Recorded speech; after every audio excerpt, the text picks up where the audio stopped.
Yesterday, Bree, with this war claims measure, and we got Senator Telo Taitague here in the KUAM News Link Zoom room. Good morning, Senator. Good morning, KUAM family. Good morning, Guam. This is early for me. Late- You I look was up. fantastic, Senator. Oh, thank you. Hey, makeup helps. I Yeah. feel bad for you guys sometimes. You can't, put makeup on to try and hide a Right. morning look. I hear you. You can't do it like we girls can. But yeah, up late last night. We had a late public hearing. And then, of course, it was an exciting day the other day when I came to realize listening to a radio coverage in the afternoon. And it was ironic because my father was in the back seat during the time. I took him to get his booster shot. And radio was talking about war claims. And next thing you know, I'm hearing they're giving out information that's not correct. I said, hey, that's not the bill that we passed. It did not include everyone, regardless what time or date they passed away. It only include those who missed the deadline of survivors who were still alive by December 2016, filed the application, or those who didn't have an opportunity to file at the end of 2018. So the application process was December 2016, ended on 2018. Anybody who was still alive and missed those filing dates that's what this bill was intended to do, that recently passed Bill 130-36. And on the radio, they were saying everyone, everyone, regardless of when you passed away. And so I was kind of dazed at that. So when I got home, I quickly went online and checked the bill that the governor signed that she sent to the legislature.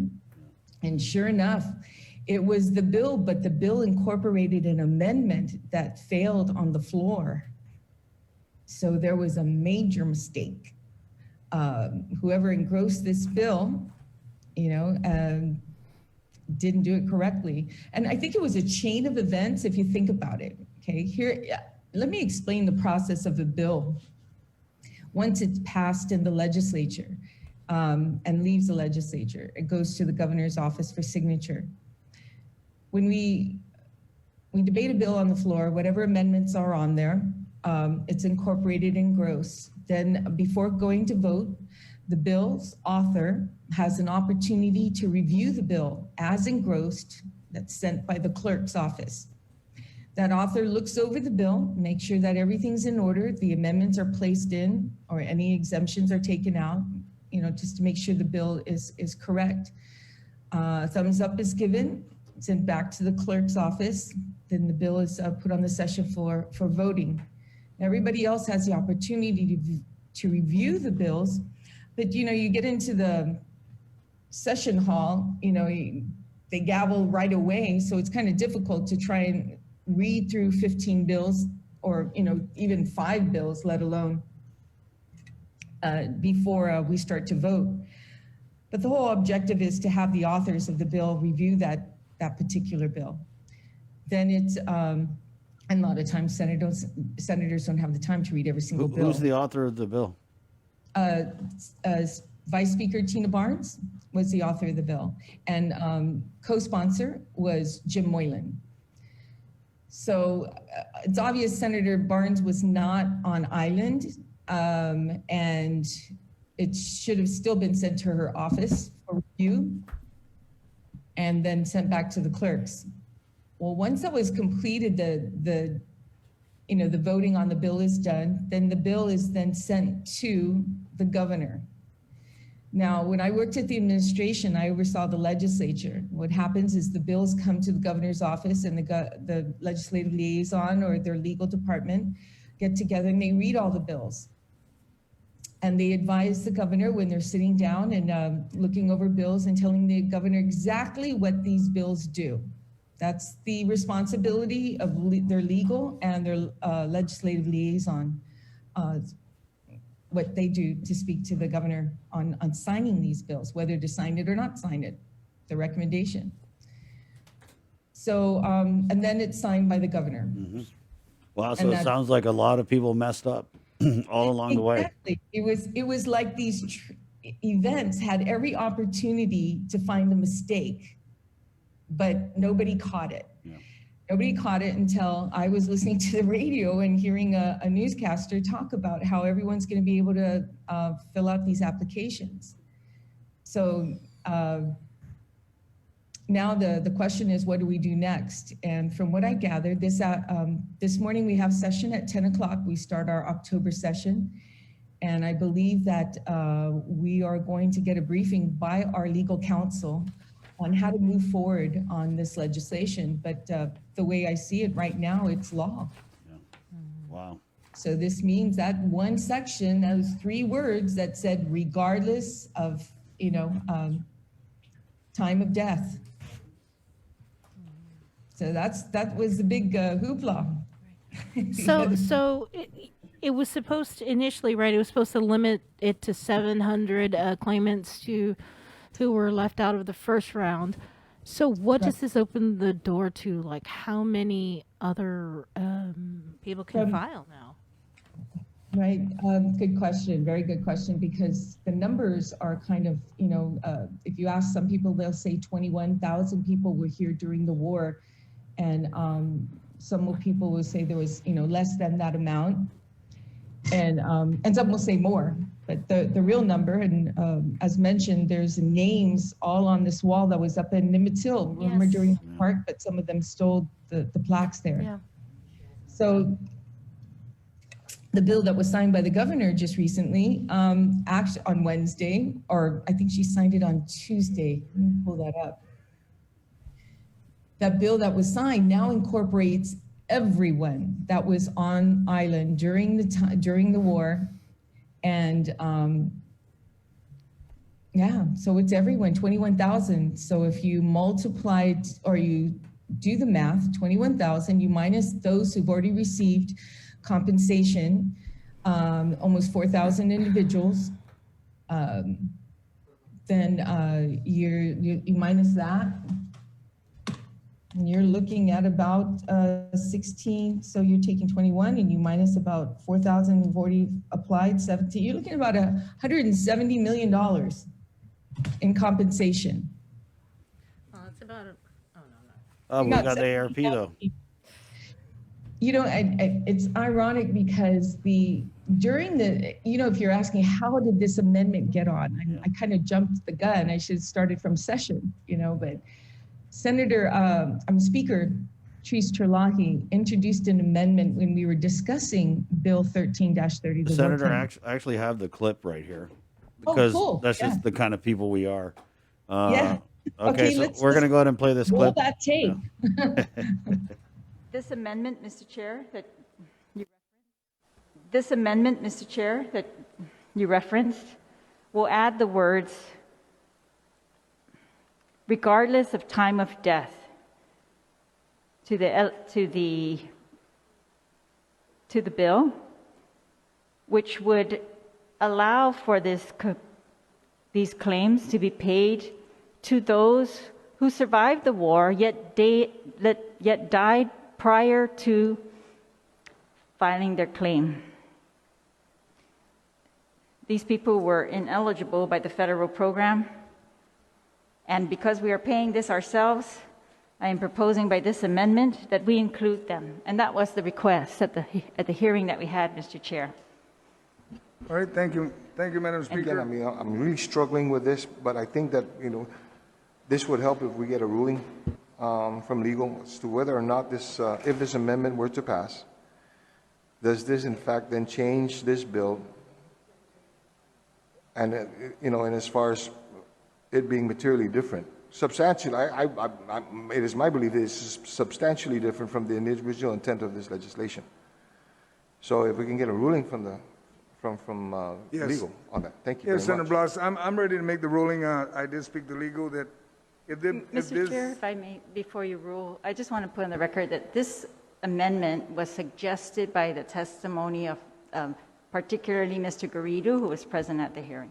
Thank you. Understood. I watched the hearing. But my colleagues, See, even that, see, forget when you reach a certain age. But number one, my colleagues, let me just make it very clear. I spoke to legal. If this bill, I would have to rule this amendment as materially different than the intent of the bill. So I'll rule that if this was to pass, that it'd be wrong. Let me start with that.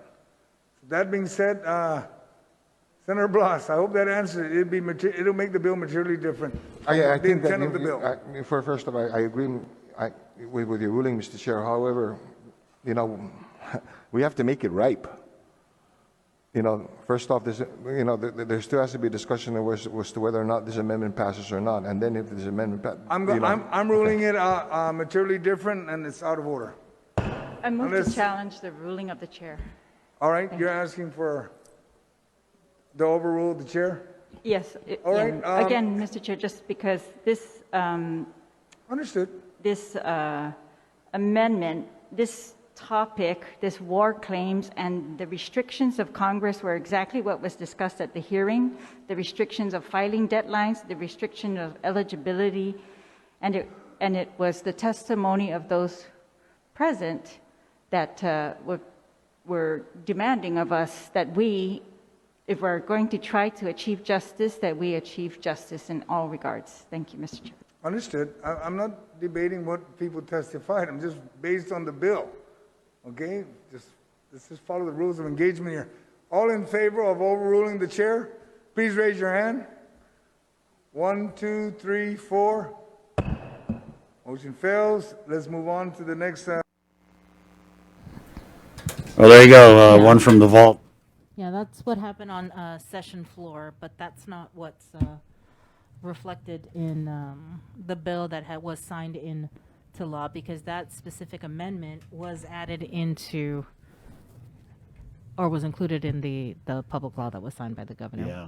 So, Senator, can you just correct me if I'm wrong? Does that mean all the people who are now eligible according to this mistake can go and file and get money before you guys introduce a fix? Or, I mean, technically, is that what could happen? Not exactly. Okay. Of course, the commission has to get together. There was in the bill an amendment made to create a commission to oversee this and put things together in perspective and follow the same guidelines as the U.S. Treasury did when adjudicating any of these claims. So it's going to take a while. The funding source is Section 30, and that has already been spent. So the next round of Section 30 is not until September 2022. But when they were talking about whether it's substantially different, it's obvious it is different. However, during the public hearing in Bill 130, it was brought to the attention of during the public hearing of including all those, regardless of when they passed away. I introduced Bill 129. This was before when Bill 130 was introduced. And what my bill did was exactly almost the same thing as Bill 130, except it did create a commission. 129 created the fund where it will be the cost, the payment of it, and also a commission, as well as paying only those who missed the deadline from December 16th, who are still alive, until December 18th. Just June 2018. However, during my public hearing, it was clearly mentioned and discussed during the public hearing to incorporate all of those who survivors, not survivors, but those who were in the war. So about 20,000 individuals, regardless if they passed away, before 2016. So it's, technically this law is implemented to be a law until it's rescinded. And I think that's what this discussion is going to be on session floor today, as we get a briefing from legal on how to process this. But we all intended this bill to pass without that amendment incorporated into it. So now the next move is we're hearing from the public and their concerns about whether it should be in there or not. And we're finding out a lot of people are wanting this amendment in there. Yeah. So, and by the way, just to let you know, the process, if it were to include the 20,000 individuals who were on Guam during the war, and the 16,000 that were not eligible, it will take time to pay this out, because if we follow the same structure that's going on right now, where Section 30 funding, anything after $68 million will go to an account and set aside.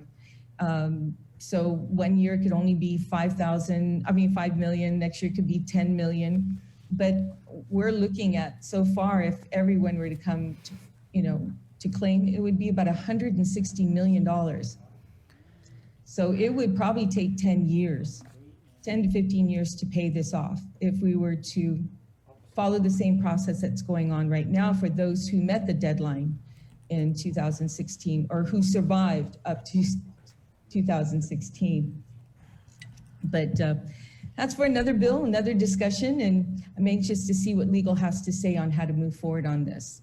Well, let's bring on Senator Frank Blas Jr., also in the minority here. And this is an issue, no doubt. I mean, He's the one who requested the legal opinion, I guess you could say, right? good morning, Senator. Good morning. Good morning, Chris. Good morning, Bree. Good morning, Telo. Good morning, Senator. Yeah. Yeah. Hi. Hi. Hi. So, wow, it looks What like. did you want to know? Well, I want to know, how did this bill with this amendment in it get past all these different fail safes and checkpoints? I mean, from the authors off island, Senator Moylan, I don't know, he was too busy writing letter to review it or what. The speaker transmitted it right to the It was signed governor. off by the secretary. Yes, the governor's legal counsel went through it. I mean, that would stick out to me if I was a legal counsel and I saw, holy moly, whoa, they're including everybody? Right, and then the governor signing it into law. So I don't know, like nobody reads anything anymore, I guess.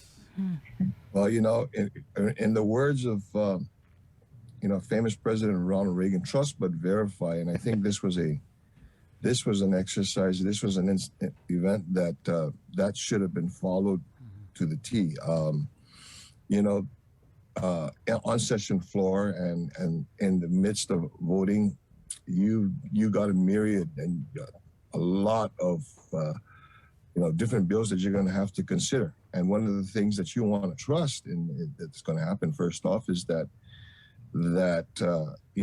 all those that were supposed to keep in tabs with the different motions, the different amendments, the different procedural guidelines, that was followed. That if there was any question to that, they can reach back to either the clerk, or the authors, or the mover of the amendment, or the committee chair, and then prior to the bill, I practiced this, that prior to my bill, after it has been engrossed, is do a look through the bill to make sure that if there were any amendments made, were they proper, were the amendments the same as what was made on the floor? Were there any legal changes as a result of legal language, technical language and stuff? Ask the questions and then give the thumbs up for the clerk to then go ahead and put it on the floor, the engrossed version on the floor for voting. Now, somewhere along the line, that didn't happen. Okay, and that said is that now we're dealing with a measure which is now law that has language that was not intended to be placed in there, that in effect substantially changes what the law was intended to be, and the law that we had intended, the legislature had intended to pass, that now we're going to have to deal with. So the process here is what has to need to be looked at. I think there's enough blame to go around for everybody. Yeah, Senator, I know about said- mistakes, unintentional ones. Yeah, so. yeah, we got a proofreader you guys can hire if you want. Hello. So yeah, and this morning, what we're going to do is we're going to have a briefing. My understanding is a briefing from the legal counsel and then a discussion as to the way forward on this. Again, it's a matter of the process. Unfortunately, it has to happen on this bill. Yeah. Okay, which is causing a lot of stir in the community. But that said, that process has got to be addressed before we address any further bills. We can entertain any further bills. I for one want to be assured that first off, was this the first and only incident that ever happened? Maybe not. But it didn't. I'm sure that if there were other measures that were passed that had language in there that wasn't intended and became law, okay, it probably wasn't as significant as this one is. So we have to separate, what the significance is to what the process is and deal with the process. Well, this is, I guess, going to be an interesting session. Yeah. Yeah. Is there like something planned, or is there like fireworks or anything? Senator Tello, have you heard anything? As far as fireworks, well, like I think Senator Blas mentioned, there's a lot of people to blame here for it getting through, so everyone can keep pointing at each other, and even down to the senators who didn't read the bill before voting on it. It was our fault too. Senator Tina Rose Munoz Barnes' office, even though she's been gone, her staff should have been able to read that bill before it went to the floor for voting. And that's, well, we live and learn. And I think what's most important here is that sometimes we're rushed on the session floor. It's almost like a budget bill. They give us the budget, 3 minutes before 150 pages or 200 pages, expect us to go through it with a fine-tooth comb in 5 minutes and then vote on it. So I think you're starting to see a lot of times where they're rushing everyone, even down to our comments and statements are being timed now in session. Something as important as passing laws should be given the time it deserves before we pass and hear everybody's concerns. So I think, I hope this is a lesson learned, that we do not rush the situation. It's not something that's common, that's for sure, But again, it's a lesson learned, and I think that the rushing of anything, even rushing our clerks to get all these bills engrossed so we can quickly vote on them, it's not fair to them as well. So I'm looking forward to seeing it, what our legal counsel says, how to move forward on this, and what's going to transpire after, especially after hearing the concerns of the public. And if I can add, Chris and Bree, Senator Tello has always, sometimes she's almost like a pest to the leadership in wanting to make sure that there's enough time to be able to not just to read things and to digest it, but to deliberate. And she's got a very prepared point. We are a deliberative body. Whether it, the discussion needs to take, can be done in less than a minute to taking more than a day. At the end of the day, the responsibility of our body is to deliberate, cross all the T's and dot all the I's, go back to it and question it again, and wring it out, then iron it out, then wash it again and wring it out and iron it out before it gets done. My colleague who sits next to me, there are times I would have to calm her down, but I see, she has a good point in this, that as is in this case. Was this something that could have been avoided? Surely, and I think that I don't want to armchair quarterback and say, see, we told you so, but, this may be one of those instances, where you can say, Told you so. Yep, lesson learned. Definitely lesson learned. So quit rushing us to try and deliberate on our on measures and discuss the issues. So, yeah. Well, Senator Look Tello, yeah, I was gonna wanted to talk about the CRER Yeah, okay. CRER report and the $60 million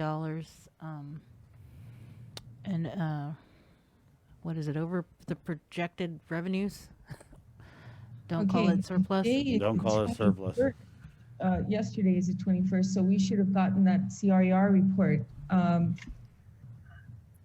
don't know if it's on the legislature's website. Yeah, but I tell the you, speaker's in order been to sending get out releases. information, and I need to see you guys because I'm looking on my email right now. I don't know if you're looking on yours, Senator Blas, but did you receive the CRER report yet? I'm looking through it now. Yeah, I received nothing here.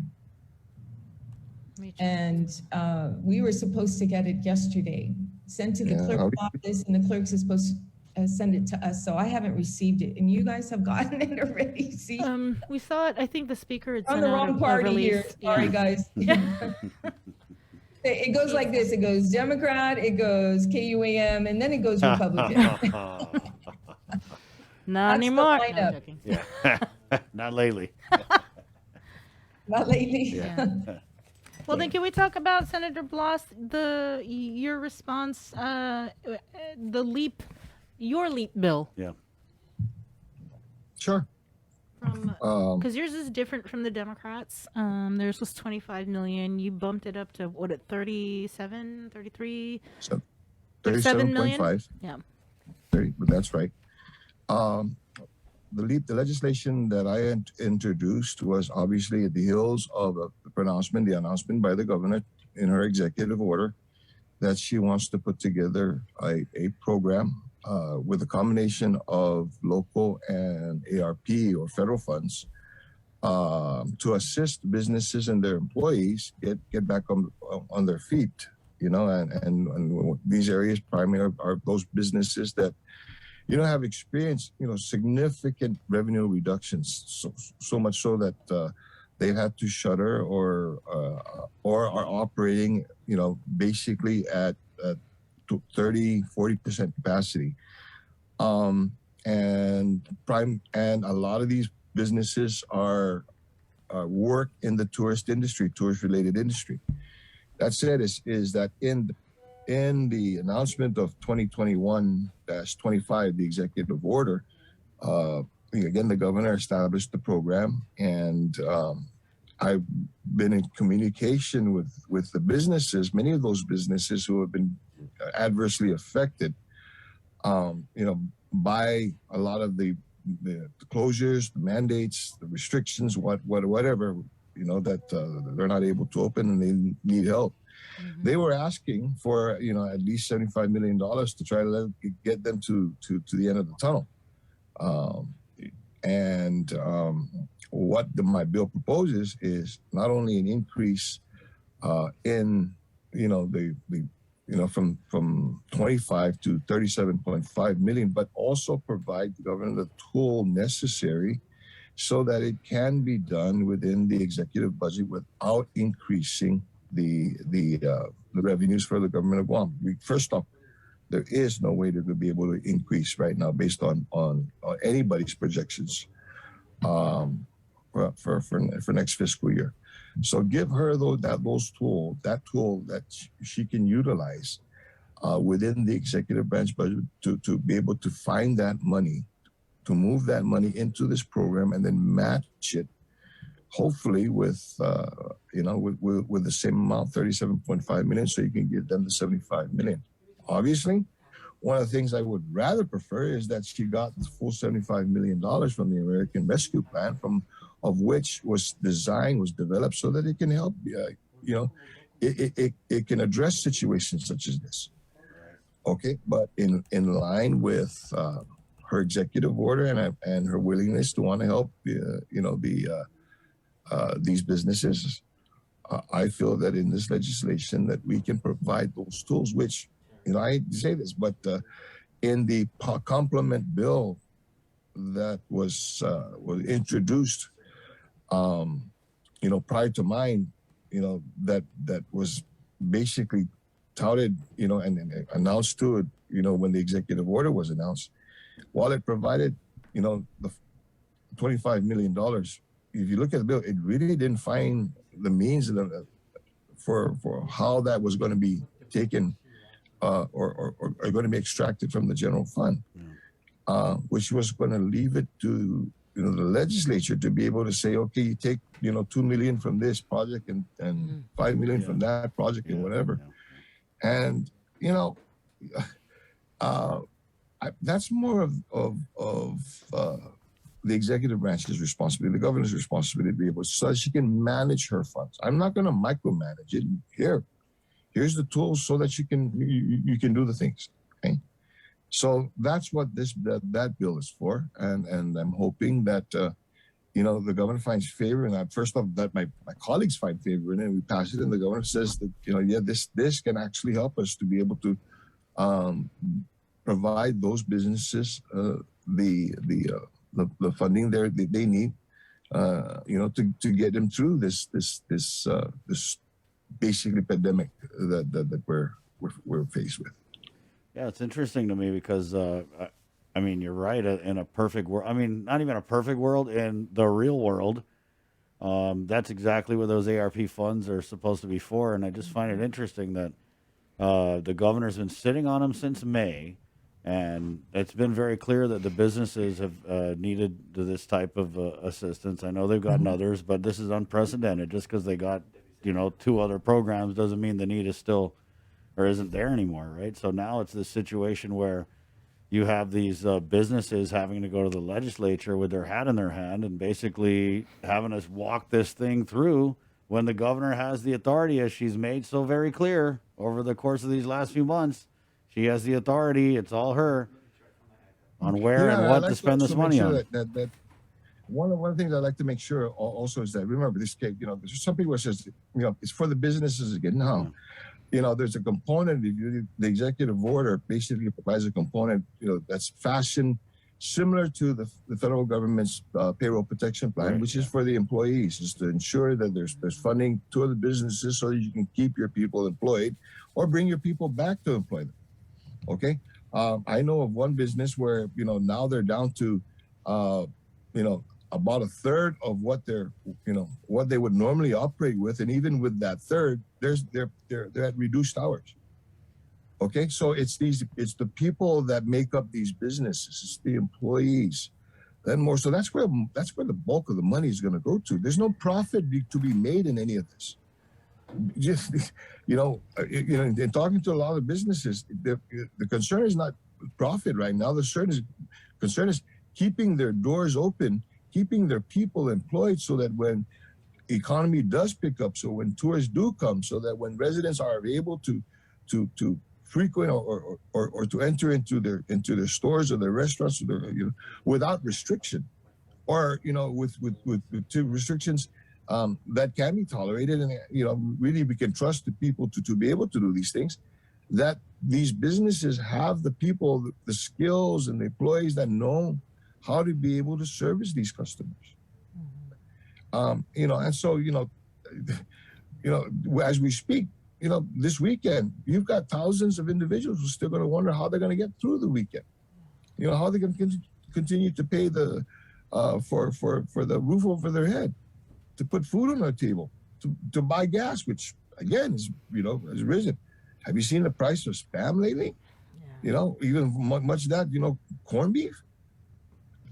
Okay, and so it leads to a lot of other issues that this money, that the American Rescue Plan money, was supposed to go and help to mitigate. Yeah. Go ahead. I was going to ask, what'd you make of this bonehead interview we did with Lester Carlson, where Nestor had asked him, hey, everyone's asking for this plan, and Lester was basically like, why are they asking for a plan? We spent it on this, we spent it on that. He said, didn't she take care of the less fortunate? Didn't she take care of the all rise? Didn't she take care of this and that? I mean, when she's ready to You know, provide I, something. what I find interesting is that if you do research on every other jurisdiction that has gotten, American Rescue Plan money, they're very, they're open and transparent as to, first off, what they've used the money for, but more so what they intend to use the money for, and they have and it's through basically, granted that in many cases it's the executive branch that has the power, that has control of the purse, but they're having conversations with their community, they're having conversations with their state legislatures, okay, on what these priorities should be, where this money should go, okay. I hate to say this, but especially in a case like this, we've got the money. When did we get the money? Back in March. Okay. It is now October. May. Do we have to wait for the businesses to come knocking or come kneeling, crawling to the door to be able to ask for help? It was pretty obvious if you drove around to many places, even when you started to lift the restrictions. There are many restaurants, many stores that were still that were operating, at reduced levels. Okay, at reduced hours. It was obvious. Yeah. Okay. And so the whole goes back to what were we waiting for? If the businesses themselves didn't go knocking on their doors to Adeluc, would this have occurred? Obviously, if Frank Blas had wrote it, nobody's gonna pay attention to it anymore. Okay, because it's just Frank Blas that's mouthing off again. We kind of, we've been wondering if this plan would ever come out, and we kind of ran some numbers just based on what the governor has said, or her administration and some of her directors, and it looks like when you add everything up, it's almost 430 million out of the 600 million. And this is including, Bree, the 300 mil for the for the hospital. What's been spent, what's obligated, her plans, because the quarantine facility, she paid 11 million, isolation facility 678,000, bereavement 50,000, homeless shelter 674,000, GPA the 15 million, the All Rise the 30 million, which probably is going to be more. GITA the 27.3 million, LEAP 25 million, GVB 20 million. And then you take out the 300 for the new hospital. Yeah. And I Right, mean, but Bree, again, like, it's a struggle because they're continuing to spend this money, but they don't tell anyone. And so I didn't get like Lester's indignation that basically it was like, well, why do you guys need to know everything? Well, Chris, thank you for bringing it up, because one of the things and I'm going to ask this on your show, what happened to the monthly reports that they were supposed to provide, that they promised to provide? On the expenditures of monies that were received, and as a result of being in the state of emergency. The last time I think a report was submitted was probably back in April or May. Where's that report now? Senator Telo, what are your thoughts on this? Well, I guess just the interview we did with Lester and some of the statements he had made. Well, first, with regards to this 25 million, I don't understand why she goes to the legislature to ask for us to match it. We don't have art money. She thinks we have a pocket of art money too that we can just give away in the first place. Where did this matching thing come up in the first place? As far as the bills that were introduced by Senator, both Amanda Shelton and Senator Frank Blas, we shouldn't even be issuing out any kind of bill like this in the first place. I think Amanda Shelton is going after money that's excess revenue, but that's already been obligated to tax refunds. We're looking at the CRER report, and they're saying first 48 million, and based on what I'm looking at here that was just sent to me, it looks like it's 62 million. In past history, we know that any excess revenue at the end of the fiscal year, after audit, if you look at the last 2 or 3 years, you'll find that there's been an increase from its projected estimate on excess revenue. So I think they're banking on using that money, but I think the people of Guam, or the businesses and those who are unemployed, need the money today, or need the money yesterday. Yeah. So it's boggling me, on both sides. Where's our pocket of art funding? Now, the calculations that you brought up, Sabina, is true to form. I'm doing the same kind of assessment that we've been working on for the last week, where all this money is being spent. And your numbers coming up have to include also CARES Act money. So that was 117 million back then. And all the other grants that we're not hearing that she's utilizing funding, the 35 million, that's a grant that came in. That's the one that we're paying for. I think it was Totomalik had about 2 million given. There were mayors that received funding. I think it was like $600,000. So you have to add up all of those grants, ARP funding, CARES money, and the question is, what are you spending on what project and what money are you taking it from? You and I both know they've had a plan ever since, they've had a plan on how they're going to spend this money. I think the reason why they're not telling us at this point is because of the infrastructure bill that everybody is anticipating. What is going to be the end result there? Are we going to get the 335 million for the hospital? If that's the case, we all know the numbers on how much this $1 billion hospital is going to cost, or should I say healthcare of excellence or health campus is going to cost about $1 billion plus. However, the hospital by itself is going to cost 800 million. So if we don't get that infrastructure money coming our way, is she's going to take any additional money on top of the 300,000 that she has set aside? Because now there's no helping building a new hospital. Yep. I think that's why they're holding off on telling us how they're spending it. I mean, for Lester to say, why do you guys need to know? That was so uncalled for. That was unethical. There's another word I'd like to use, but I'm trying to be a lady. I don't want to do that. Right on. Well, I mean, Trying to be a lady senators, here, but I don't know how many times we've had you or your colleagues on here, and it's the same. We're just doing this wondering out loud. Is she going to do this? Is she going to do that? What did she do with this? What did she do with that? They don't say anything, so we don't know. yeah. Well, I think that continuing on and knocking on her door and asking the questions, it's what we have to do, at this point. Try to find some other creative ways of getting the information. Yes, absolutely. We'll continue to do that as well. But I think the people of Guam need to continue to speak up. I don't think the only letter coming to Adelup shouldn't just come from Senator Moylan. It should come from the people of Guam. Send your letters in, if she doesn't listen to him, then maybe she'll listen to the people of Guam. But then again, they've been on this station, radio station, constantly trying to voice their concerns, and I hope she's reading these, comments. Thank you, that are Senator. coming off Senator Facebook. Blas, last comments before we let you go at the top of the hour. Well, I have to agree with Senator Telo.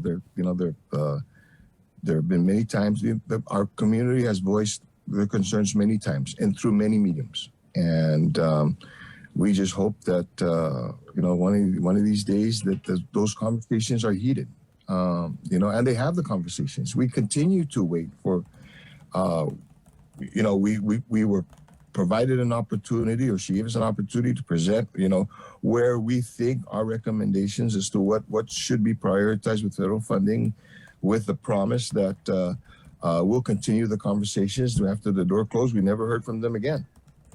And then when we asked, well, we gave you our plan. What's your plan? To now be told, why are you asking for the plan? What are you going to use it for? Well, we've got a community that's suffering. Okay, we've got revenues that have fallen. We've got a pandemic that we're trying to, we're trying to beat as a community. We're part of the community. And let's have this discussion. Thank you, senators. Thank you. Good luck today. All right. Make sure you dot your I's, across your T's, and double check everything. I thought you were going to ask me about the other press release. I from was, yesterday. but we're at the top of the hour, and then we got carried away with this whole thing. So we'll get you on Okay. next week, Senator. He did have a Got it. release, and this was about testing everybody, unvaccinated, vaccinated. If you don't want to do that, then call the whole thing off. Yeah. Yeah. Right, yeah. Yeah. So, Okay. I mean, did you want to Okay. say something? You You Well, wanna yeah, jump over, or- that's then what stand by, it is. Senator. Just stand by, please. It's 8:03 on the breeze. We're KUAM FM in Hagatna, Guam. Brought to you by Pacific Points, Cabo Enterprises, ITNE, and Jack in the Box. Let's go ahead over to KUAM TV. Good morning.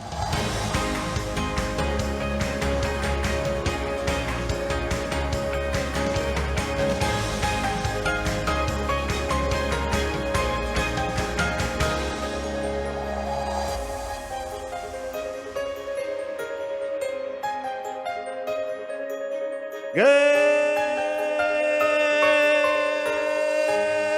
morning, Guam. Right on Friday. Whoa! The link in pink, KUAM TV. Check us out. Good morning. Right on. Bree, people watching KUAM TV, they're probably like, oh, what's going on with all the pink? We're wearing pink. It's Think Pink Day here at KUAM. We're wearing pink in honor of breast cancer survivors and warriors. And one of those survivors actually works here. It's Christy San Augustine, and it's her birthday today. So happy birthday, Christy. Right on. And that's what we're doing, guys. So get your pink on for Breast Cancer Awareness Month. We're going to wrap up with Republicans, Senator Telo Taitague, Senator Frank Blas Jr. Long conversation here. But Senator Blas, he put out this release yesterday, Bree? Yeah, it's regarding the weekly testing, the mandated through executive order for the covered establishments and also government of Guam employees. And so, Senator, I'll let you explain.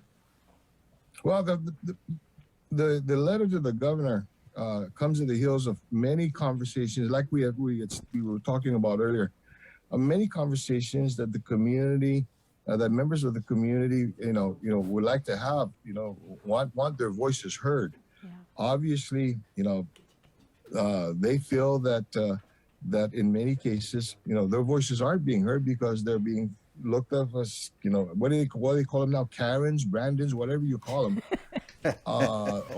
Nothing but complainers. Oh, did I go there? Yes, I did. And so, what this letter was a culmination of many of those concerns that were expressed to me, which in almost all of the cases I tend to agree with. First off, with the concern of the vaccinations, right as we speak, there continues to be that mandate that that mandates that if you want to continue to be employed, if you want to go to a restaurant, if you want to attend sports, you've got to be vaccinated. If not vaccinated, I'm sorry, you got to go home, or and in some cases you're going to lose your job. And the whole intent for this was so that we can establish some baseline, some way of attacking this virus by getting everybody vaccinated. Unfortunately, over the last few months, what we started to see was that even the vaccinated, those individuals who have gotten the vaccine, can contract the virus. They still can spread the virus. They can still get gravely ill from it, and in some cases, they passed away from it.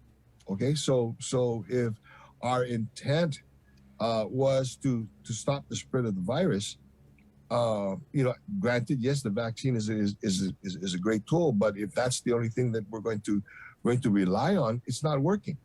But if that's what you want to rely on, then one of the things that you think you need to do is then, test everybody, not just those that are unvaccinated, because it's not just those that are unvaccinated that are carriers.